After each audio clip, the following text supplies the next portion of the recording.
Señal Internacional.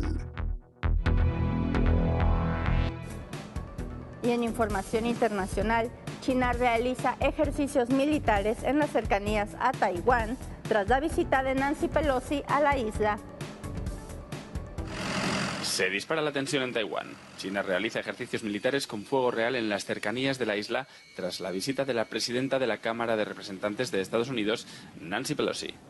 El gobierno taiwanés, por su parte, asegura estar preparándose para la guerra sin buscarla.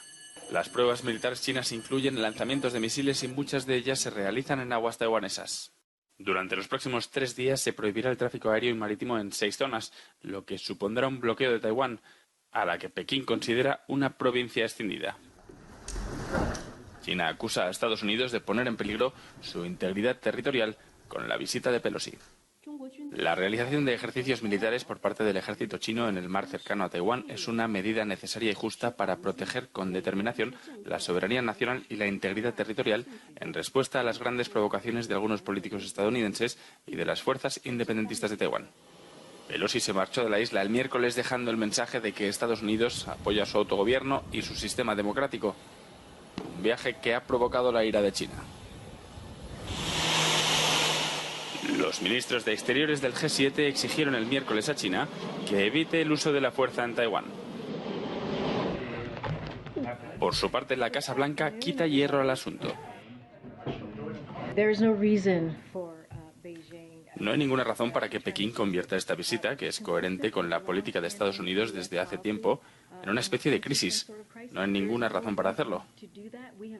Hemos sido muy claros en que no hay ningún cambio en nuestra política a favor de una sola China, que se rige por la Ley de Relaciones con Taiwán aprobada en 1979. Eso no ha cambiado. Mientras tanto, varios manifestantes pro Pekín protestan frente al consulado de Estados Unidos en Hong Kong. Y en otra información, regresan los combates entre Armenia y Azerbaiyán, dejando al menos 3 muertos. Nuevos combates entre Armenia y Azerbaiyán. El ejército azerí aseguró el miércoles que se había apoderado de varias posiciones y destruido objetivos armenios en la disputada zona de Nagorno-Karabaj en la cordillera del Cáucaso. Ambas partes informaron de la muerte de al menos 2 separatistas armenios y de un soldado azerbaiyano en enfrentamientos. Azerbaiyán informó haber destruido varias posiciones de combate de los separatistas armenios en represalia por lo que llamó un fuego intenso.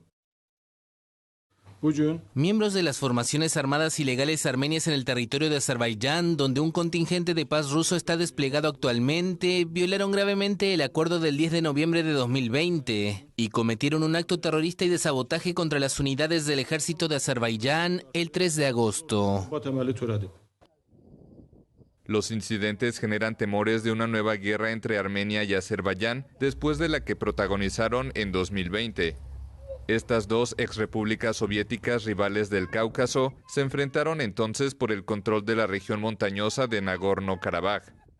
Más de 6.500 personas murieron en esa guerra perdida por Armenia, que tuvo que ceder importantes territorios en virtud de un acuerdo de alto el fuego mediado por Rusia. Moscú acusó a las fuerzas azerbaiyanas de violar la tregua y la Unión Europea urgió un cese inmediato de las hostilidades. Y partidarios del clérigo iraquí Muqtada Assad continúan por 5º día consecutivo su protesta en el interior de la sede del Parlamento iraquí en contra del nombramiento de un político opositor como primer ministro. Assad, cuyo bloque fue el que más escaños obtuvo en las elecciones de Irak del año pasado, ha exigido que se disuelva el Parlamento y se convoquen nuevas elecciones. La misión de asistencia de Naciones Unidas en Irak reiteró este miércoles la necesidad de un diálogo significativo entre todas las partes para salir de la crisis política.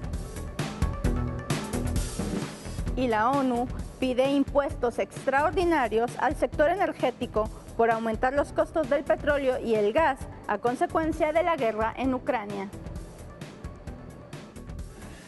Naciones Unidas condena la actitud del sector energético e insta a todos los gobiernos a imponer impuestos a sus beneficios excesivos.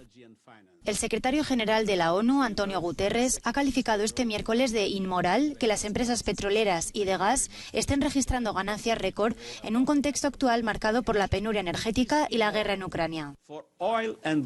Es inmoral que las compañías petroleras y de gas obtengan beneficios récord de esta crisis energética a costa de las personas y comunidades más pobres y con un coste enorme para el clima. Los beneficios combinados de las mayores empresas energéticas en el primer trimestre de este año se acercan a los 100.000 millones de dólares. Insto a todos los gobiernos a imponer cargas fiscales a estos beneficios excesivos y a utilizar los fondos para apoyar a las personas más vulnerables en estos tiempos difíciles. Además de su firme declaración, el jefe de Naciones Unidas también ha presentado un informe este miércoles en el que hace un llamamiento al ahorro energético dirigido a todos los países, especialmente a los más desarrollados. Y Sergio Massa asume el cargo como nuevo ministro de Economía de Argentina. Recibimos al señor presidente de la... Argentina tiene nuevo ministro de Economía. Sergio Massa asumió el miércoles el cargo en un momento crítico para las finanzas del país sudamericano. El funcionario ratificó la meta de reducción del déficit fiscal acordada con el Fondo Monetario Internacional y se comprometió a combatir una inflación desbordada. Vamos a cumplir con la meta del 2,5 del déficit primario del sistema público nacional, establecida por el presupuesto que tuvimos que sacar por DNU frente al rechazo del Congreso.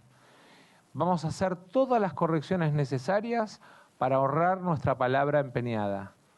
Massa dejó la presidencia de la Cámara de Diputados para hacerse cargo de 3 carteras fusionadas: Economía, Desarrollo Productivo y Agricultura y Ganadería.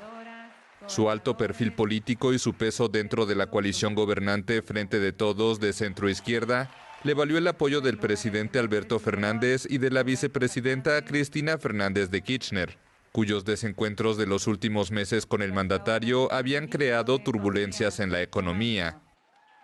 A todos les pido que tenemos una gran oportunidad como país, no la dejemos pasar por alto. Nosotros estamos empezando una etapa del gobierno que estoy convencido, lo conozco a Sergio hace muchos años, vamos a transitar exitosamente, con todos y con todas incluidas. Argentina se comprometió a la reducción de su déficit fiscal como parte de su acuerdo crediticio por $44.000 millones suscrito con el FMI.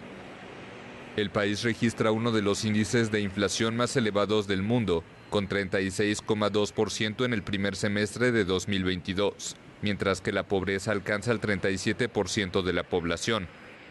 El plan de Massa para hacer despegar la economía argentina incluye una mayor explotación de recursos energéticos, así como de litio, y potenciar la producción agropecuaria, principal fuente de divisas del país. Sonia, hasta aquí la información más importante generada en las últimas horas. Volvemos contigo. Muchas gracias, Ana Tornel. Nosotros